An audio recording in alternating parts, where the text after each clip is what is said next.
Mahasiswi tewas di kamar indekos. Mahasiswi nekat mengakhiri hidupnya dengan melompat dari lantai 4 Mall Paragon Semarang. Penyebab kematian mahasiswi FISIP Universitas Indonesia yang tewas setelah terjatuh dari lantai 18 apartemen. Saudara, seorang mahasiswi salah satu perguruan tinggi swasta di Kota Makassar, Sulawesi Selatan ditemukan tewas. Menurut aplikasi Doorstop Polri, dari bulan Januari sampai Agustus 2024, data bunuh diri sebanyak 849 kasus di seluruh wilayah Indonesia yang diakses pada Senin 19 Agustus 2024.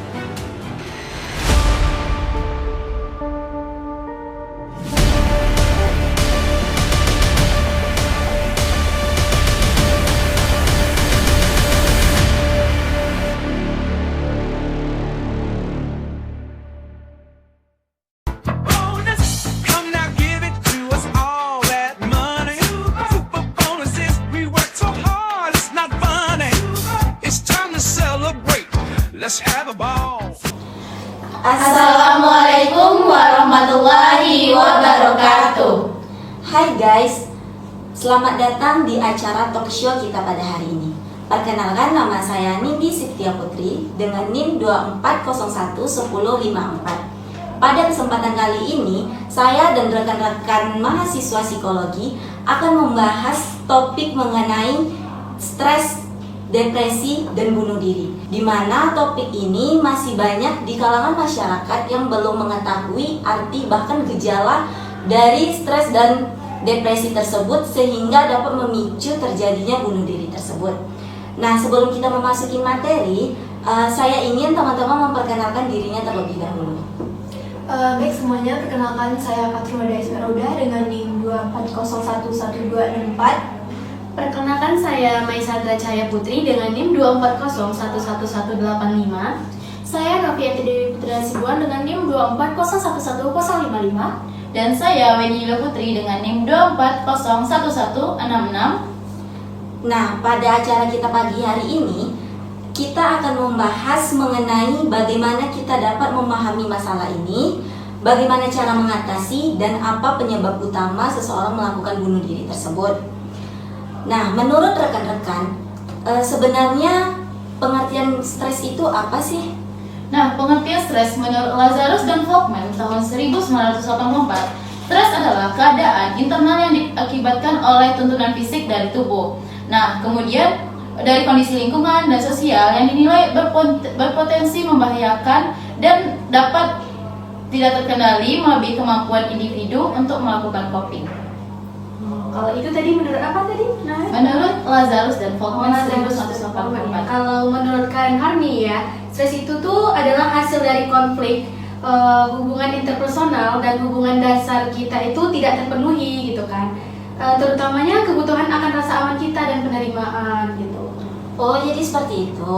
Nah, jadi teman-teman, kita dapat menyimpulkan bahwa stres itu adalah reaksi dalam diri seseorang akibat tekanan dari luar, baik fisik maupun sosial. Nah, selanjutnya mungkin orang-orang masih belum tahu nih tentang pengertian depresi. Menurut rekan-rekan, bagaimana menjelaskan depresi kepada orang awam? Nah, depresi itu menurut World Health Organization atau bisa disebut dengan WHO mendefinisikan depresi itu sebagai gangguan mental yang kompleks yang bisa merasakan kesedihan secara mendalam, lalu ada juga kehilangan minat terhadap apapun gitu. Dan juga WHO ini menekankan bahwa depresi itu merupakan penyebab utama kecacatan secara global.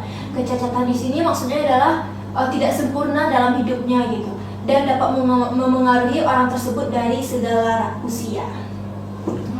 Kalau menurut jurnal The Lancet Psychiatry 2020, depresi atau major depressive disorder adalah gangguan suasana hati yang ditandai dengan perasaan sedih yang berkepanjangan, kehilangan minat atau kesenangan pada aktivitas sehari-hari, perubahan pola tidur dan nafsu makan, serta kesulitan dalam fungsi sosial atau pekerjaan.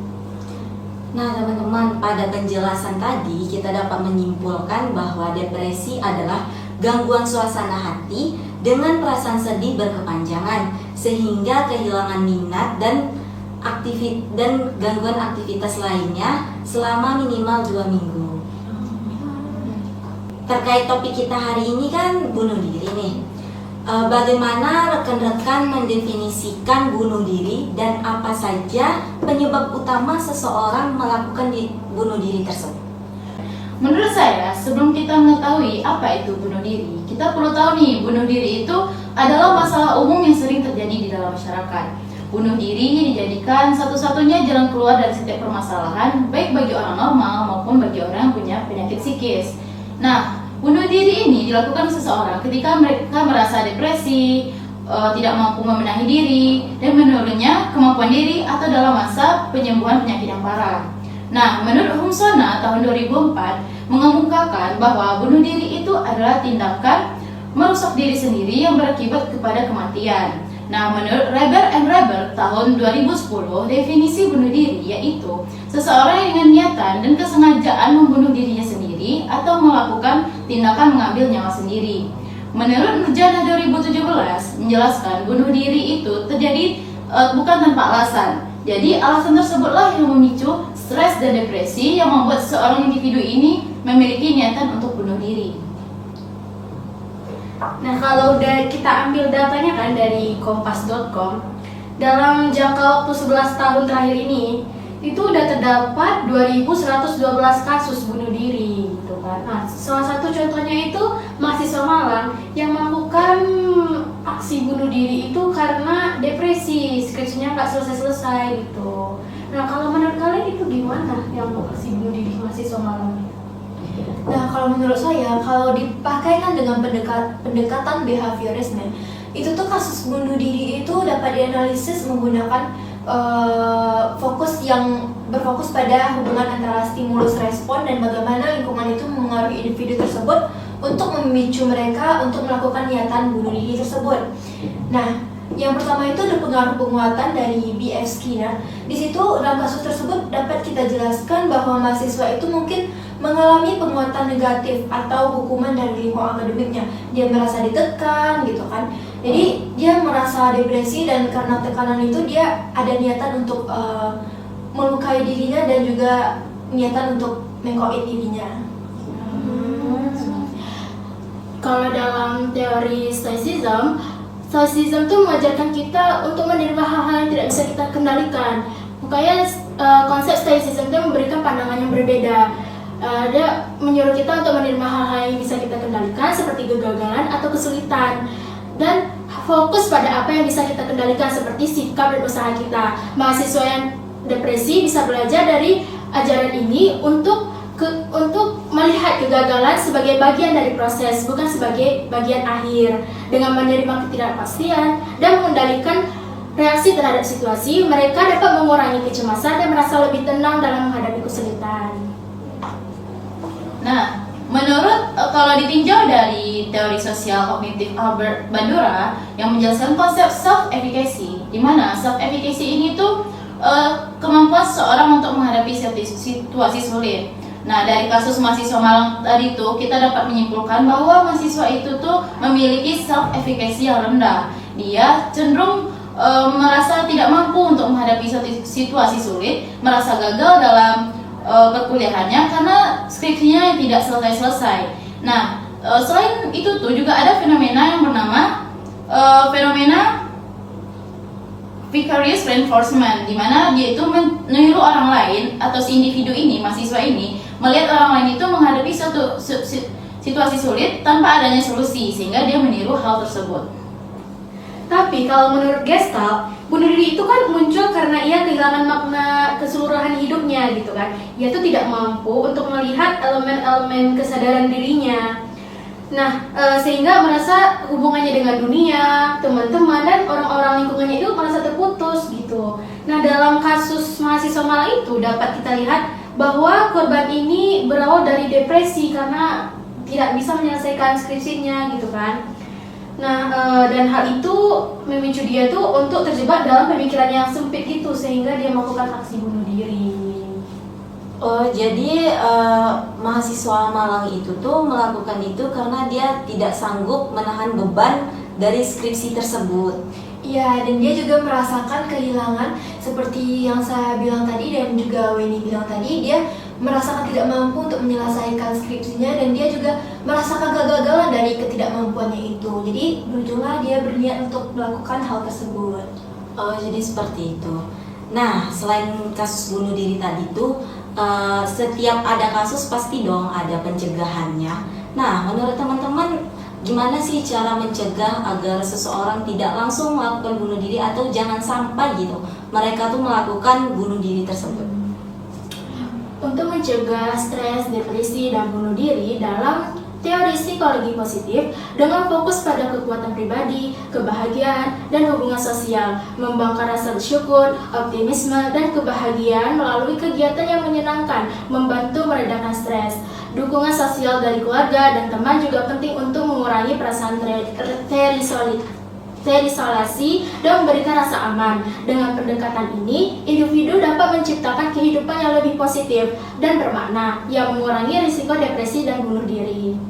Baik, saya akan menambahkan dari saudari Novi tadi bahwa pendekatan teori psikologi positif ini bisa kita terapkan di kehidupan sehari-hari. Yang pertama yaitu dengan penerapan self-compassion, di mana kita menyayangi diri kita sendiri dan itu terbukti dapat mengurangi risiko depresi. Kemudian yaitu dengan penerapan psikoedukasi dan pelatihan relaksasi, di mana psikoedukasi ini kita terapkan dengan berpikir positif. Nah, yang ketiga yaitu dengan pengembangan dimensi psychological well-being, di mana kita itu melakukan penerimaan diri, hubungan positif dengan orang lain, kemandirian, dan tujuan hidup. Kemudian menghadapi dengan sikap optimis, kemudian dengan praktik rutin refleksi positif seperti kita menulis hal-hal positif di dalam buku kita setiap hari seperti di diary gitu. Kemudian dengan mengelola stres secara proaktif seperti kita olahraga, tidur yang cukup, dan pola makan yang teratur. Nah, pencegahan dari kasus bunuh diri tersebut juga kita bisa memakaikan teori humanistik, di mana ini tuh berfokus pada pemenuhan potensi seseorang itu dan pemaknaan hidup mereka, serta dukungan emosional itu juga sangat dibutuhkan dalam memperkuat kesejahteraan individu tersebut. Nah, di sini ada tokoh psikologi yang bernama Abraham Maslow, di mana dia tuh menekankan teori pemenuhan kebutuhan dasar. Abraham ini menjelaskan bahwa individu itu memiliki 5 tingkat hierarki kehidupan, di mana ada kebutuhan akan fisiologis, kebutuhan akan rasa keamanan, kebutuhan akan cinta, kebutuhan akan harga diri, dan juga aktualisasi diri. Dan dari kebutuhan fisiologis itu memastikan bahwa individu itu memiliki akses terhadap makanan, tempat tinggal, kesehatan fisik yang baik gitu. Jadi mereka tuh harus kebutuhan dasarnya tuh harus terpenuhi dengan yang baik-baik gitu, kayak makanannya harus sehat, tempat tinggalnya harus nyaman gitu. Lalu ada kebutuhan akan keamanan, di mana lingkungan itu memberikan rasa aman dan secara emosional, ekonomi, dan fisik gitu. Lalu akan kebutuhan cinta, di mana lingkungan membangun dukungan sosial yang sehat melalui keluarga, teman, komunitas, agar seseorang itu tidak merasa sendiri gitu. Jadi dia tetap merasakan dukungan cinta dari teman-temannya dan orang sekitarnya. Lalu ada kebutuhan akan harga diri, yaitu mendorong individu itu untuk menghargai dirinya sendiri dengan menciptakan rasa pencapaian yang positif. Lalu aktualisasi diri, yaitu pencapaian puncak, di mana ini tuh merupakan proses yang menentukan individu tersebut menemukan tujuan hidupnya dan menggali potensi diri mereka sehingga hidup mereka itu akan terasa lebih bermakna. Jadi bisa dikatakan bahwa teori Abraham Maslow ini itu tuh membutuhkan dukungan emosional dari lingkungan sekitar dan juga akan kebutuhan fisiologis dan juga kebutuhan akan emosionalnya gitu. Oke, saya tambahkan ya dari teori humanistik tadi itu juga bisa dipakai gitu penerapan person-centered therapy dari Carl Rogers kan pokoknya. Carl Rogers ini menekankan bahwa manusia itu dapat berkembang jika diberikan lingkungan yang penuh penerimaan dan empati gitu. Nah, dari person-centered therapy ini ada 3 poin utama nih. Yang pertama itu ada empati. Empati itu bisa disebut itu memberikan pemahaman dan mendengarkan perasaan tanpa menghakimi seorang tersebut gitu, sehingga seseorang itu merasa didengar dan dihargai. Nah, yang kedua itu ada penerimaan tanpa syarat atau unconditional positive regard. Nah, penerimaan tanpa syarat ini maksudnya itu yaitu memandang individu itu tanpa kesalahan atau kekurangan gitu kan. Nah, sehingga dia itu merasa rasa perasaan yang tidak berguna itu terkurangi. Nah, yang ketiga itu ada autentisitas. Nah, autentisitas itu mendorong seseorang untuk menerima perasaannya dan lebih jujur terhadap dirinya gitu, sehingga dia bisa membangun koneksi dengan orang lain gitu. Dari 3 poin utama tadi bisa membantu seseorang itu untuk merasa aman, mendeskripsikan perasaannya kan. Terus dia mengurangi beban emosional yang dipendam dan menemukan solusinya bersama-sama gitu. Jadi stresnya agak berkurang, depresinya agak berkurang, sehingga pemikirannya untuk bunuh diri itu bisa tidak ada lah gitu kan, karena ada tempat orang-orang untuk bercerita, melakukan solusi bersama gitu.